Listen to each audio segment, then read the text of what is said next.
কাদের মোল্লা সাহেবের ফাঁসি হয়েছে, আপনারা শোনেন নাই কাদের মোল্লা সাহেবের ফাঁসি হয়েছে? তো কাদের মোল্লা সাহেবের ফাঁসি কার্যকর করা হবে 2013 সালের 10ই ডিসেম্বর রাত্রে 8:30টার সময় জেল কর্তৃপক্ষের পক্ষ থেকে একটা চিঠি পাঠানো হয়েছে পরিবারকে যে শেষ দেখা করার জন্য আপনারা আসেন। এই চিঠিটা পেয়ে সকলে বুঝতে পারলো যে আজকেই কার্যকর হয়ে যাবে। সৈয়দ মাহমুদ হোসেন সাহেব চেম্বার জজ আদালতের বিচারক ছিলেন, ওনার বাসায় রিভিউ পিটিশন নিয়ে যাওয়া হবে ফাঁসি স্টে করার জন্য। আপনাদের মনে আছে কিনা জানি না, ওই 10 তারিখ রাতে ফাঁসিটা স্টে হয়ে যায়, কিন্তু এটা 12 তারিখে কার্যকর হয়। যে কথাটা বলার জন্য বলছিলাম, হঠাৎ করে ওই রুমে লেখাপড়া করতেছি, স্যার কোনার রুমে বসে আছেন, আর খালি বলতেছেন পিটিশনটা রেডি হয়েছে, পিটিশনটা রেডি হয়েছে। আমি, ইমরান ভাই, এহসান ভাই, তাজুল ভাই, এরা সব এক জায়গায়। তো আমি উঠে একটু ওই রুমে গেলাম, গিয়ে দেখি কোনার রুমে স্যার বসে রয়েছে, বসে সূরা রুম পড়তেছে। কোনার রুমে বসে সূরা রুম জুড়ে জুড়ে আলিফ লাম মিম গুলিবাতির রুম। বলছে এত অস্থির হয় না, কোরআন শরীফ পড়ো, আল্লাহ তাআলা সমাধান দিবে। মানুষের বিচারের উপরও একটা বিচার আছে। যে আসলে গর্ব অহংকারের কিছু এখানে নাই। প্রতিদিন challenge, every moment is a challenge. খালি জুনিয়র হলেও হবে না, আর খালি সিনিয়র হলেও হবে না। যার কাছে অস্ত্র আছে সে এখানে বিজয়ী হবে। অস্ত্র না থাকলে খালি দেখতে সিনিয়র হলে কাজ হবে। তো আমি নিজেও এই কথা বলতেছি, যখন একটা নিউট্রাল কোর্টে, স্ট্রং কোর্টে আর্গুমেন্ট করা হয়, তখন ভয়ে কিন্তু কলিজা কাঁপে। কারণ মুখ দিকে যদি বিচার না হয়, তাহলে আমি শিশির মনিরের কী মূল্য আছে যদি আমার অস্ত্র না থাকে? আমার যদি বন্দুক, কামান, গোলা বারুদ এগুলো না থাকে, শুধু আমার চেহারা দিকে তো আর বিচার হবে। আর যেখানে আমার চেহারা দিকে বিচার হবে না, সেখানে প্রতিটা কেসেই একটা নতুন স্টোরি। ওই দিন খুব নিজেরে খারাপ লাগছিল, এক কোর্টে গিয়েছি, একটা ব্যাপারে রিসার্চ করে আসতে বলছিল, কিন্তু কোর্টে আসার পরে দেখলাম আমি রিসার্চ করে যা আনছি ওই জজ সাহেবরা আমাদের চেয়ে আরও ভালো জানে। জজ সাহেব নিজেই বলতেছে এই ব্যাপারটা এখানে আছে, এই ব্যাপারটা এখানে আছে, এই ব্যাপারটা এখানে আছে। তাহলে আমার আর সিনিয়রিটি ভাব থাকলো না। এই জন্য যে মনে করবে যে আমি সব শিখে গেছি, এ মহা বিপদের মধ্যে আছে। এখানে সব শেখা যায় না, এবং ভালো জুনিয়র ছাড়া ভালো সিনিয়র হওয়া যায় না। আমি যাদের সঙ্গে কাজ করেছি তার মধ্যে একজন ছিলেন ব্যারিস্টার আব্দুর রাজ্জাক। কি যে আচরণ আর কি যে কর্মকাণ্ডের ধরন, এগুলো কাছে না থাকলে গল্প করে বোঝানো বড় মুশকিল। আমার এখন স্পষ্ট করে মনে পড়ে, একদিন স্যার ডিপ্লোম্যাটিক খুব কন্ট্যাক্ট করতেন, বিদেশিদের সঙ্গে স্যারের খুব দহরম মহরম সম্পর্ক ছিল। তো সিটি হার্ট ভবনের নয়াপল্টনে চেম্বার, 7:30টার দিকে উনি রওনা দিবেন, আমাকে বললেন তুমিও চলো আমার সাথে। তো একটা প্রাডো গাড়ি ছিল জলপাই কালার, আমি সেকেন্ড সিটে বসছি, স্যার সামনের সিটে বসছি। তো আমি বসে বসে মোবাইল, ফেসবুক জেনারেশন তো আমরা, স্যার দেখি কোনো কথা বলে না। স্যারের এরকম একটা মোটা কাপড়ের কোট ছিল, এই কোটের ভিতরে এখানে একটা লাইট থাকে, লাইট, এটা যারা কাছে কাছে ছিলেন এরা দেখছেন, কার্ড লাইট, এই লাইটটা বের করে এরকম করে জ্বালানো যেত। লাইটটা জ্বালাইছেন, জ্বালাইয়া একটা ইকোনমিস্ট আর একটা ছিল ইন্টারন্যাশনাল হেরাল্ড ট্রিবিউন। ইকোনমিস্টের হেডলাইন ছিল, আমার চোখে এখনো ভাসে কালারটা, ইকোনমিস্টের হেডলাইন ছিল spy in your pocket. Mobile phone একটা স্পাই, আইফোন তখনও বের হয়েছে কিনা আমার মনে নাই, বড় করে ইকোনমিস্ট স্যার কিনতেন।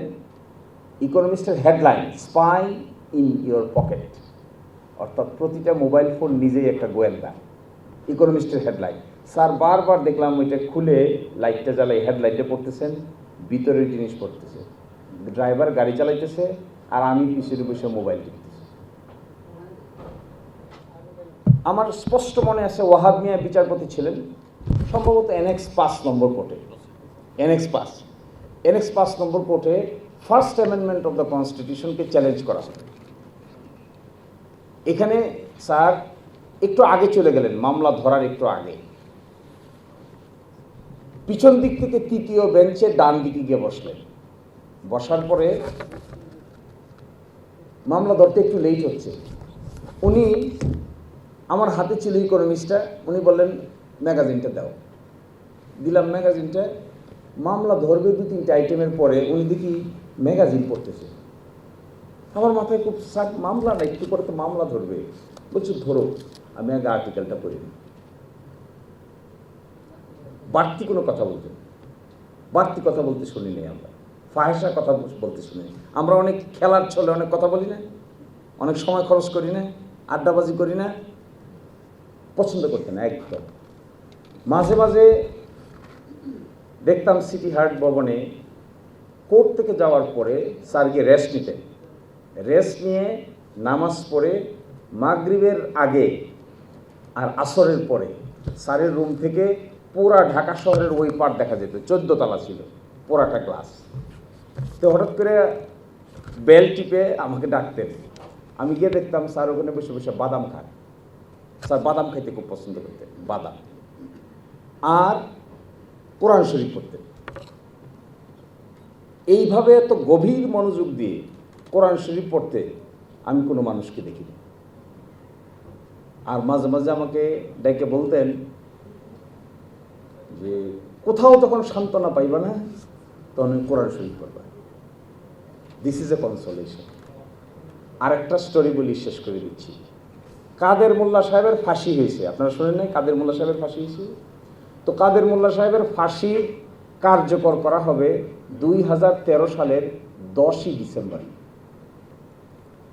রাত্রে 8:30টার সময় জেল কর্তৃপক্ষের পক্ষ থেকে একটা চিঠি পাঠানো হয়েছে পরিবারকে যে শেষ দেখা করার জন্য আপনারা আসেন। এই চিঠিটা পেয়ে সকলে বুঝতে পারলো যে আজকেই কার্যকর হয়ে যাবে। তখন বাজে 8:30।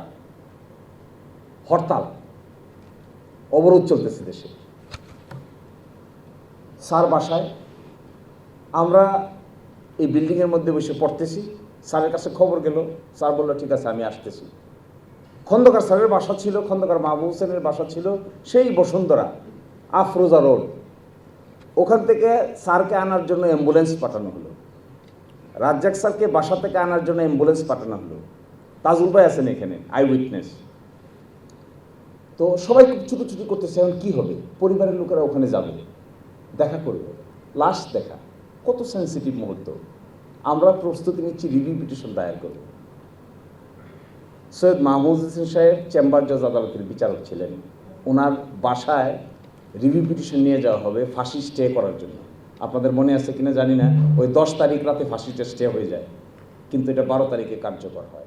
যে কথাটা বলার জন্য বলছিলাম, হঠাৎ করে ওই রুমে লেখাপড়া করতেছি, স্যার কোনার রুমে বসে আছেন।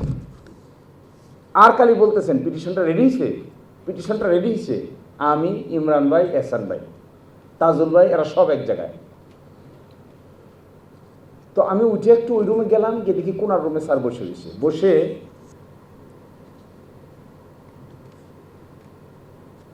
সূরা রুম পড়তেছে। কোনার রুমে বসে সূরা রুম জুড়ে জুড়ে, আলিফ লাম মিম গুলিবাতির রুম।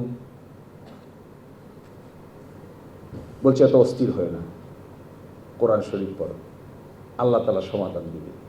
মানুষের বিচারের উপরও একটা বিচার আছে।